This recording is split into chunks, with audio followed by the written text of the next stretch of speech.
flowing down her face, and she was heartbroken. When she saw that Kevin was calling, Brittany answered very politely and nervously.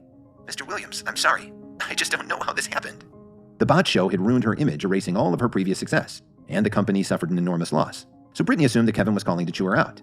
"No need to apologize. I've already sent someone to investigate this matter. This has nothing to do with you. It looks like it's an internal problem in the Jones family," Kevin said with a sigh. "Oh, Mr. Williams, is this true?" Brittany asked in surprise. "Don't ask any more questions right now. Miss Wilson will send you an email later and I'll need you to do exactly as I say," Kevin instructed her. When Kevin hung up the phone, he'd just arrived at the Jones mansion. As he walked in the room, Kevin saw that the entire Jones family was standing in the main reception room. Grandma Jones, who was sitting on a chair, had a gloomy expression on her face. Since the Jones family was in charge of the project, they assumed that Williams Media would blame them for a disastrous show. When they saw Kevin walk in, they all looked displeased. They didn't know why she'd asked him to come to their meeting. What use could he be? Had he just come to poke fun at them? Suddenly, Jason stood up and pointed at Lily. He sneered and said, "Lily, it wasn't easy for our family to set up the deal with Williams Media. You screwed everything up, so now it's up to you to tell Grandma how to fix it." "I'm sorry, Grandma," Lily said sadly. Without waiting for Grandma Jones to reply, Jason interrupted and said, "What's the use of being sorry? Are you just looking for Grandma's pity? Whether you're sorry or not, Williams Media is going to blame us for your blunder." Then Jason turned his head to look at Grandma Jones and continued, "Grandma, I think Lily did a terrible job. In order to keep something like this from happening again, I suggest you pull her out of all her duties in the company. That way she won't be able to interfere in our business anymore. We can't let Williams Media hold us responsible for her incompetence." One of the younger members of the family said, "That's right, Grandma. What Jason said makes sense." Another one commented, "Lily really blew it. I think this would be a good way to punish her for her failure." Everyone around him nodded in approval. Grandma Jones looked around the room and then looked at Lily. She coldly said, "Then it's agreed. From this moment on, you will have no say in the company's affairs." When Lily heard this, her face instantly turned pale. She wanted to explain but just couldn't find the words. Kevin had been watching all of this from the sidelines. What could he do to help without revealing his true identity to Lily? Just as Grandma Jones finished speaking, Kevin stepped forward and declared loudly, "I disagree." Everyone in the room burst into laughter. "Did I hear that right? He actually disagreed?" they were asking each other.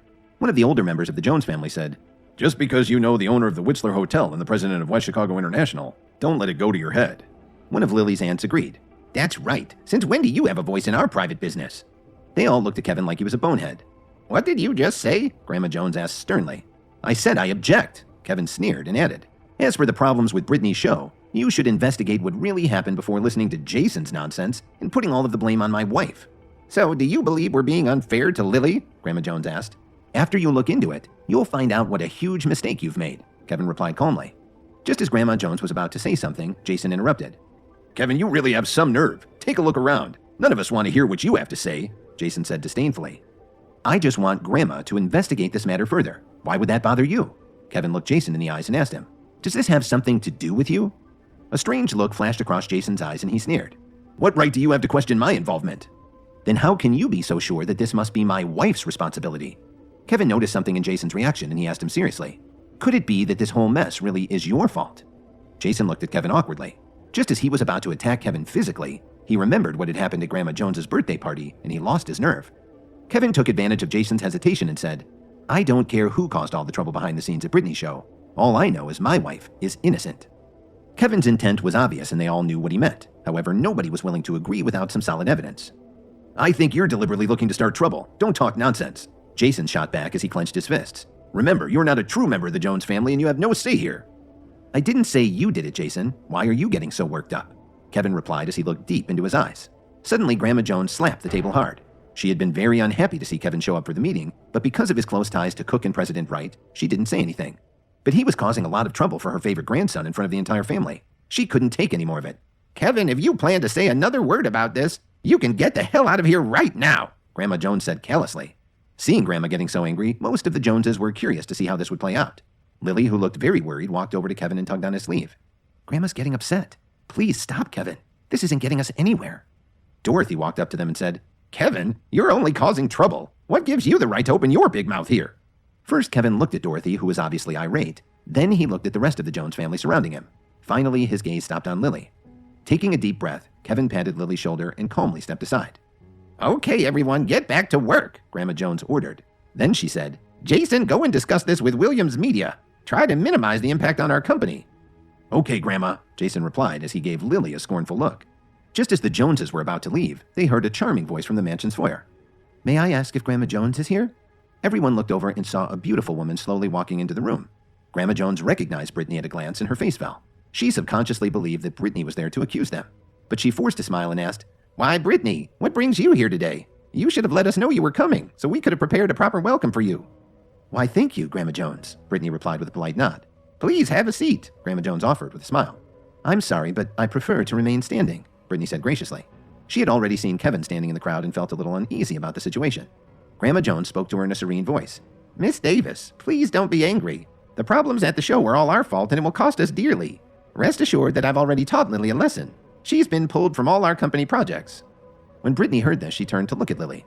Lily could barely make eye contact. Even though she knew she was innocent, she was starting to believe that everything was her fault. As everyone watched, Brittany slowly walked over to her. "Please don't blame yourself, Lily. I've already looked into this, and it isn't your fault at all."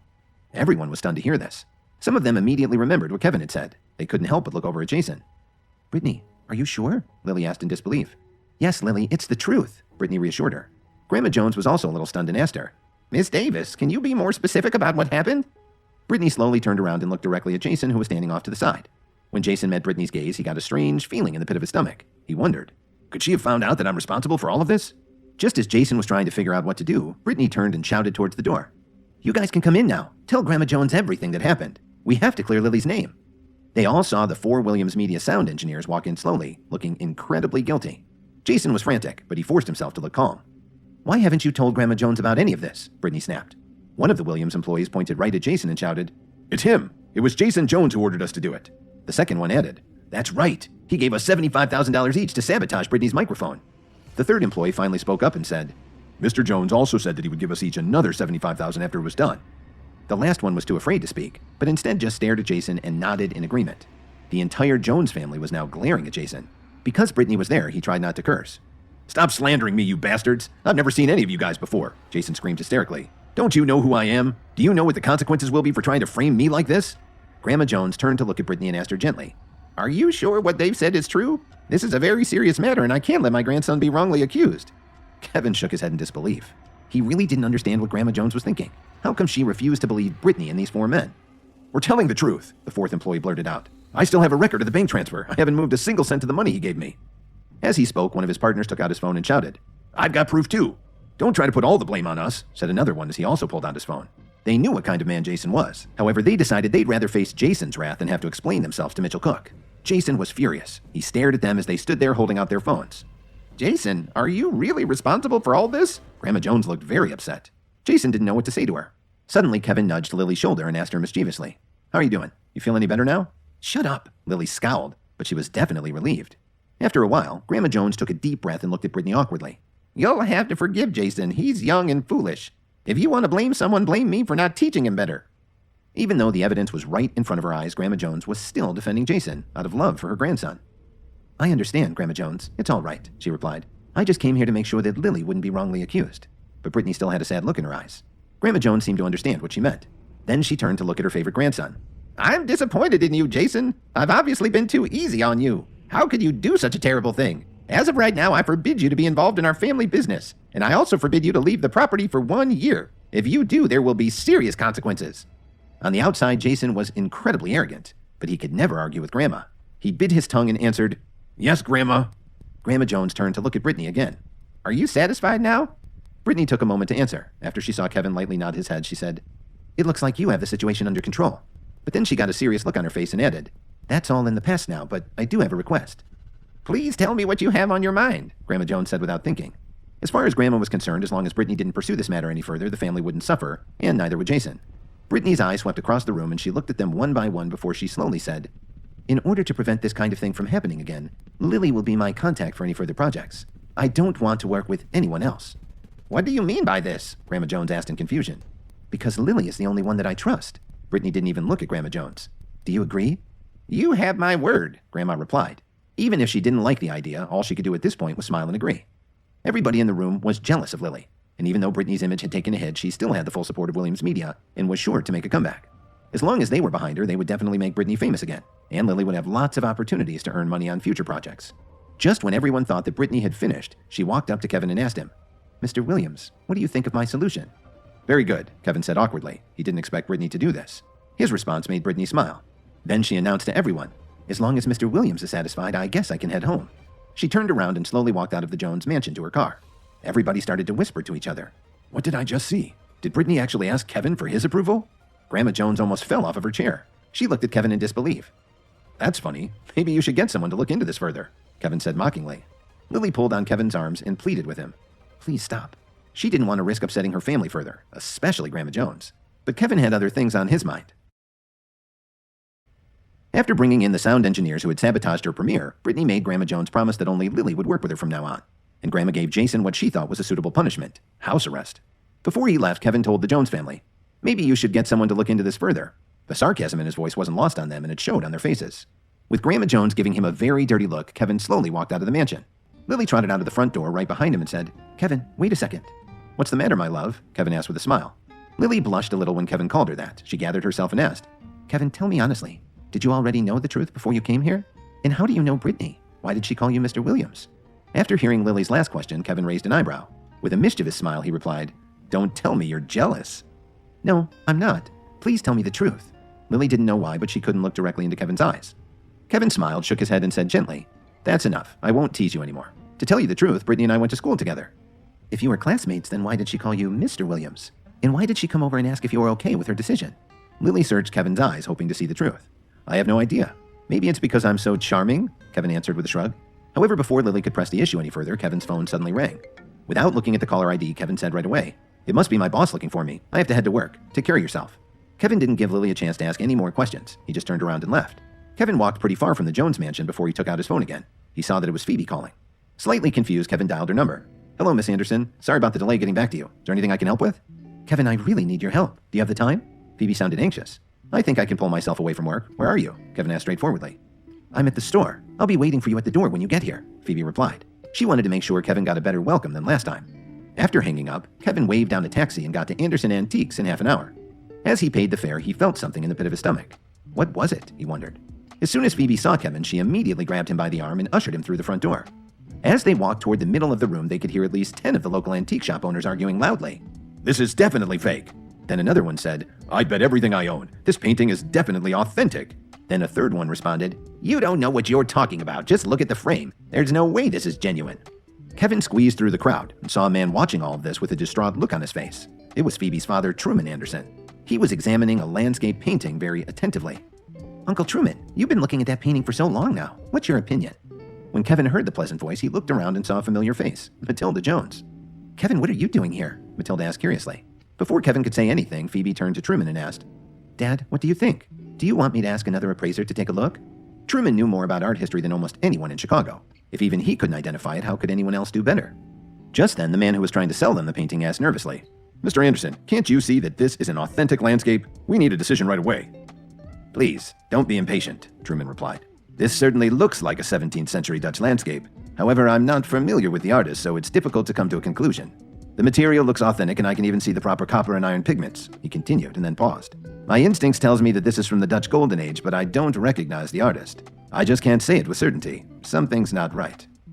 So you're saying that my painting's a forgery? The man said angrily. I think it might be, Truman replied. He just couldn't give a definite appraisal. The other experts in the room mumbled in agreement. Mr. Anderson must know what he's talking about. While they were all discussing the painting, Kevin slowly walked up and asked, May I take a look? One of them spoke up and rudely asked Kevin, What are you doing? Do you think you know more than one of Chicago's leading experts? You're just going to make a fool of yourself. Matilda heard all these men scoffing at Kevin and looked over to see his reaction.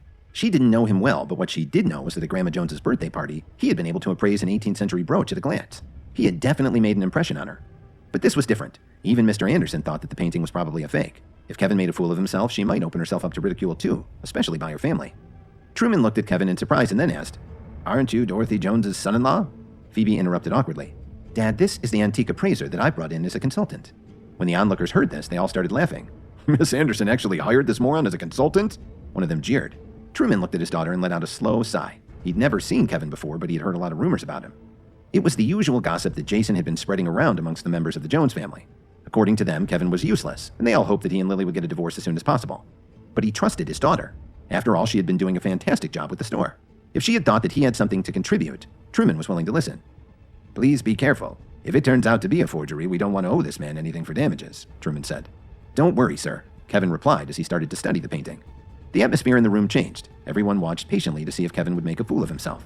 Some of them were wondering if Phoebe was still too young to be in such a prominent position in the company. Phoebe started to get nervous. Although she was very confident in Kevin, she wondered if he was making a mistake. After all, her father had just given his own opinion. After only half a minute, Kevin's eyes flashed and he stood up straight with an astonished look on his face. The mumbling and comments from the onlookers started up again. They were all wondering how he could have come to a decision so quickly. But Kevin didn't pay attention to them. He turned around and looked at Phoebe and asked, "How much does he want for it?" Before she had a chance to reply, the man said hurriedly, "200,000. "That sounds about right," Kevin nodded slightly. The rudest of the onlookers said loudly, "Who does he think he is? It's not worth $50. Mr. Anderson already said it was a fake." Matilda was disappointed to see this. Truman let out another sigh and looked at his daughter glumly. "So this is your expert?" If there hadn't been so many people around, he would have scolded his daughter. She was actually paying this guy $150,000 a year? Sure, they could afford it, but he still didn't like to waste money. When Phoebe heard this, she felt awful. How could Kevin have come to a decision so quickly? Did he really know anything? She was starting to have her doubts. Truman looked directly at Kevin and asked him bluntly, "Can you tell me why this thing is worth $200,000? Kevin knew that the painting was worth 10 times that amount, but he hesitated to say it out loud. Instead, he asked Truman, "Have you ever heard of someone named Vermeer?" Truman was stunned by this question. He answered with a hint of indignation in his voice. "Of course I have. One of the finest Dutch masters. But he only painted 2 landscapes in his lifetime. What you're suggesting is impossible." "How could this possibly be a Vermeer?" Truman asked him. The antique dealers surrounding them all had very puzzled expressions, not knowing what the two of them were talking about. Kevin explained, "Look closely at the style, the artist's use of light and shadow. There's a distinctive depth to this piece. And the pigments match Vermeer's preferences too. You can't help but feel some emotion as you look at this landscape." "But he hardly ever painted landscapes," Truman responded excitedly. Kevin interrupted him and appealed to his experience. "Mr. Anderson, take another look, and I'm sure you'll agree. This is a lost Vermeer landscape. I'm certain of it." Truman looked at Kevin in surprise. If this young man was right, this was an extraordinary discovery. After hesitating for a moment, he went back to the painting and took another look. This time, he pulled a magnifying glass out of his suit pocket. Less than a minute later, Truman practically jumped up and down. He shouted, "Mr. Landau, please arrange for this gentleman's payment."